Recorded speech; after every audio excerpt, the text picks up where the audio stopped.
Question C.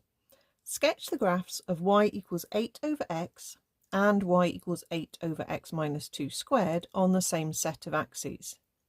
Now actually this one is the one that we did in part B. That was our f of x minus 2. Okay. This one is not the one that we did in part A because that is not x squared.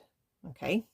So the graph of 8 over x we need to think about, but I've already drawn in the one that we had for 8 over x minus 2 squared. Okay, so now I need to think what the graph of 8 over x looks like, and I mentioned it as we did part A. Okay, but we can just work out some coordinates again. So when x is 0, we've got the problem. 8 divided by 0 is no value. When x is 1, we've got 8 over 1 is 8. Let's put it about there. When x is 2, we've got 8 over 2 is 4. So we have a value where this graph crosses the dotted line. When x is 3, we've got 8/3. When x is 4, we've got 8 over 4, which is 2. We've got that point probably about there. This isn't going to then decrease quite as quickly, but basically you've got this graph that is coming down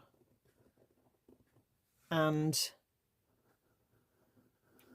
still heading for 0, but not quite as steeply as when it's got the x squared on the denominator.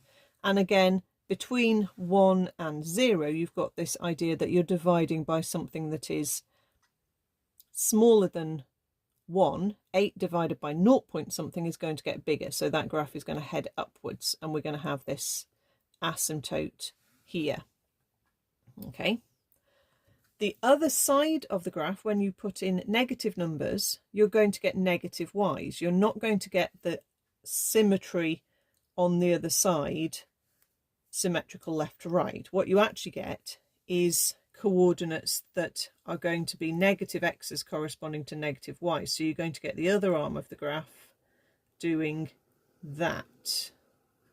Okay. So this is quite a difficult question, really, considering it's only 2 marks.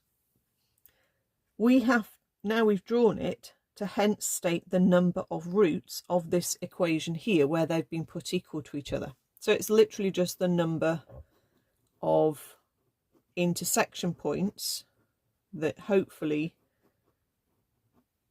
you've got between your 2 graphs. Okay, we can see there's one intersection point there. That isn't an intersection point, that's where it crosses the asymptote.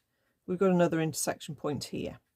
Okay, so our 8 over x graph will definitely intersect somewhere along this lower part of the squared graph. Okay, so there are 2 points, therefore there are 2 roots or solutions to the equation that's mentioned.